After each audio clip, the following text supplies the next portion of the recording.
Level पे temperature है, ठीक है। तो सेंसर को चेक करने का तरीका क्या है? सबसे पहले जो भी सेंसर होते हैं, मेरे सेंसर एनटीसी टाइप के होते हैं। एनटीसी का मतलब क्या होता है? Negative thermal coefficient. Negative thermal coefficient की खासियत होती है, इसका गुण है, लक्षण है या क्वालिटी बोल लो। तो जब भी मैं इसको गर्म करूंगा तो इसकी जो वैल्यू है ना वो घटना चालू होगी। जैसे ही इसको ठंडा करूंगा तो ये वैल्यू बढ़ना चालू हो जाएगी। तो अगर मेरे पास कोई सेंसर है, अब मुझे पता नहीं है कितने के का है, कितने किलो ओम का है, ये सही है खराब है, तो इसको चेक करने का सिर्फ एक तरीका है कि आपके पास एक क्लाइमेटर होना चाहिए, ठीक है, जिसमें आप इसको किलो ओम में सेट कर सको। अभी मैंने इसको किलो ओम में सेट कर दिया, ठीक है। तो मैं क्या करूंगा, सबसे पहले इसकी एक रेजिस्टेंस चेक करूंगा। क्या चेक करूंगा? रेजिस्टेंस। जब रेजिस्टेंस चेक करूंगा तो मुझे एक चीज कंफर्म होगी, ये ओपन शॉर्ट तो नहीं है। अगर ये कुछ वैल्यू दिखा रहा है तो मतलब इसकी रेजिस्टेंस ओके है, लेकिन ये काम कर रही है नहीं काम कर रही है, इसको चेक करने के लिए मैंने आप देखो यहाँ पर ठंडा पानी भी है और गर्म पानी भी है, ठीक है। तो अभी इसको पकड़ना, अभी मैं क्या चेक करने जा रहा हूँ, इसकी रेजिस्टेंस। तो अभी ये दोनों पिनों पे मैं इसको चेक करूंगा।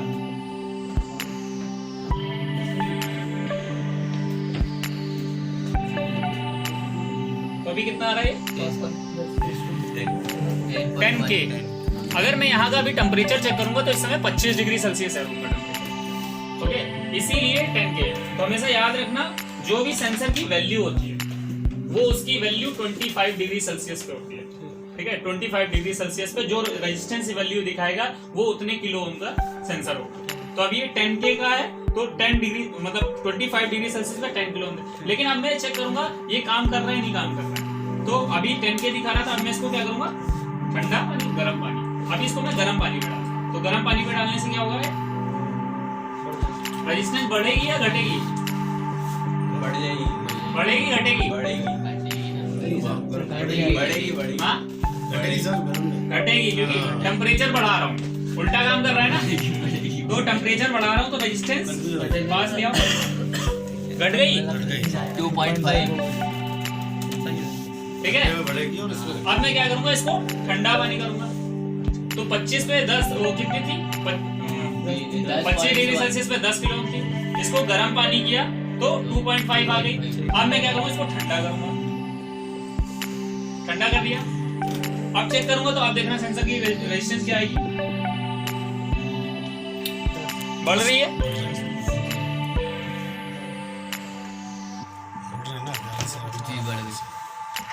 बढ़ रही है ना, इसका मतलब ये सेंसर काम कर रहा है। पॉज, ठीक है। अभी मैं चेक कर रहा हूँ कि मैंने सेंसर तो चेक कर लिया, सेंसर ओके है। अगर फिर भी आपकी मशीन में एरर आ रहा है तो मैं चेक करूंगा क्या मशीन के पीसीबी में कोई दिक्कत तो नहीं है।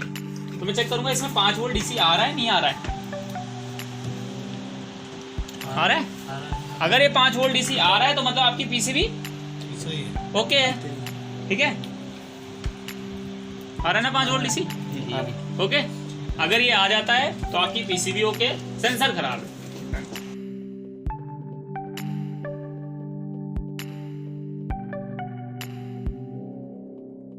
मशीन के अंदर एरर कोड अलग अलग होता है। तो मैं सबसे पहले चेक करूंगा कि इसमें इवन का मतलब क्या है।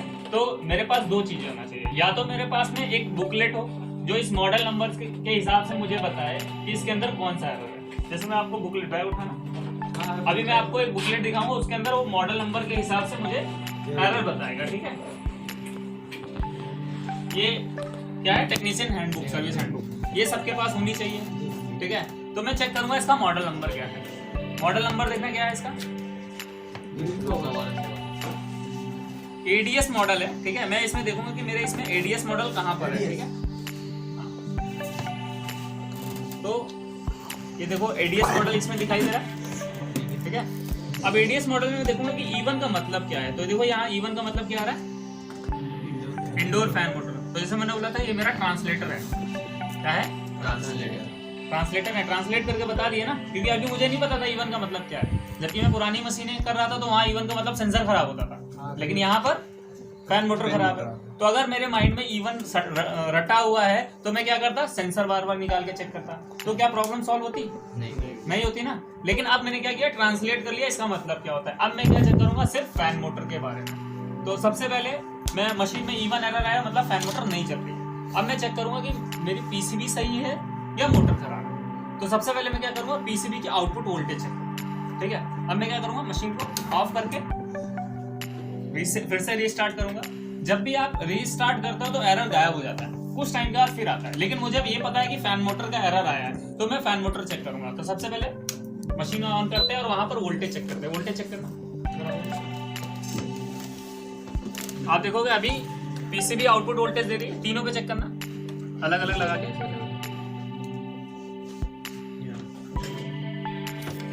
तो मतलब ये वेरीफाई हो गया कि मेरी पीसीबी सही है, ठीक है। पॉज मारना, पॉज करो, ऑप्शन है ना पॉज करो, रोकने का। हाँ। अभी हमने क्या चेक किया, इसकी आउटपुट वोल्टेज चेक कर ली। आउटपुट वोल्टेज मुझे मिल रही है, मतलब ये पीसीबी आउट कर रही है। अब मैं चेक करूंगा कि इसमें रेजिस्टेंस आ रही नहीं आ रही, तो इसको मैं क्या करूंगा, रेजिस्टेंस मोड पे डालूंगा, ठीक है। रेजिस्टेंस मोड पे मैंने डाला। अभी आप देखोगे मैं इस पे एक एक करके तीनों पिनों पे चेक करूंगा, ठीक है। मैंने एक पिन लगाया, तो यहाँ पर कुछ वैल्यू शो कर रहा है, 264 ओम। 64 उसके बाद फिर मैंने इस पे चेक किया, 76 ओम। 76 उसके बाद फिर इस पे चेक किया। अगर मुझे यहाँ पर कुछ ना कुछ वैल्यू मिल रही है, मतलब मेरी वाइंडिंग सही अंदर ओके है, ठीक है। अगर मुझे यहाँ पर कुछ वेरिएशन मिलता, 0 मिलता और 1 मिलता, कुछ नहीं आता, तो मेरी वाइंडिंग ओपन हो गई अभी, ठीक है। तो मुझे क्लियर हो जाएगा कि मोटर खराब है या पीसीबी खराब है। तो पीसीबी से वोल्टेज आनी चाहिए और मोटर की वाइंडिंग बताना चाहिए। क्योंकि मेरी मोटर की वाइंडिंग ओके है, पीसीबी सप्लाई दे रही है। लेकिन अब हम चेक करेंगे जो मेरा ये फीडबैक का वायर है, ये देख रहे हैं 3 तार का।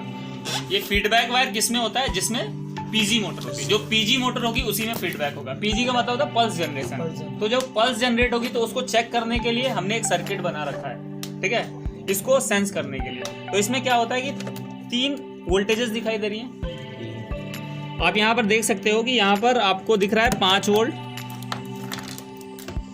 ये दिख रहा है ना 5 वोल्ट, फीडबैक और ग्राउंड। जब मैं ग्राउंड से 5 वोल्ट चेक करूंगा तो मुझे इस पिन और इस पिन पे 5 वोल्ट डीसी मिलना चाहिए।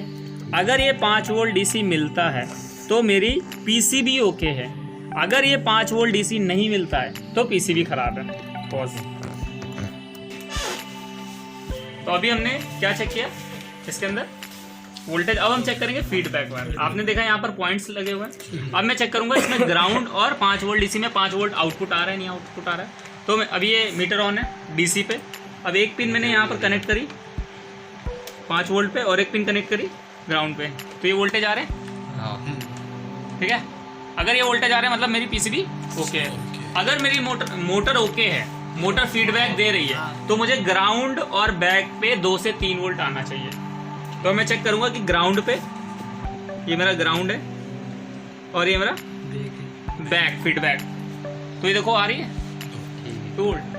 अगर ये वोल्टेज आ जाती है तो इसका मतलब मेरी फैन मोटर ओके।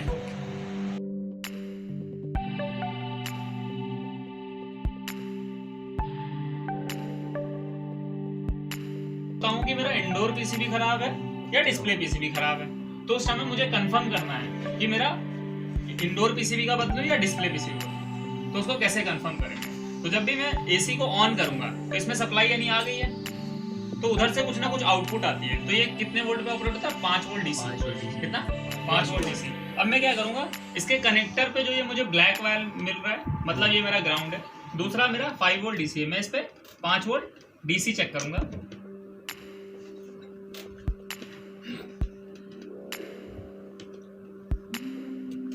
व्हाइट कर,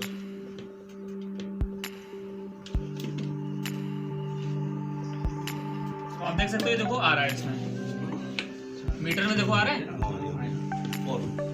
ये मीटर में, ये मीटर का एरर भी हो सकता है। वैसे 5 वोल्ट आता है, ठीक है। अगर एक्यूरेट मीटर होगा तो पूरे 5 वोल्ट। अगर ये वोल्टेज मुझे नहीं मिलेगा तो मेरा डिस्प्ले पीसीबी सही है, इंडोर पीसीबी खराब है, क्योंकि वो आउटपुट नहीं दे रहा है। मेरा मेन पीसीबी है, वो आउटपुट नहीं दे रहा है ना, ठीक है। तो मुझे अगर ये 5 वोल्ट मिल जाते हैं मतलब मेरा डिस्प्ले पीसीबी खराब है। तो दोनों चीज कंफर्म हो जाएगी यहीं से। वोल्टेज मिल रहा है तो इंडोर पीसीबी सही है, डिस्प्ले पीसीबी खराब है। वोल्टेज नहीं मिल रहा है तो इंडोर पीसीबी खराब है, डिस्प्ले पीसीबी सही है। तो एक बार में क्लियर हो जाएगा। Okay, done.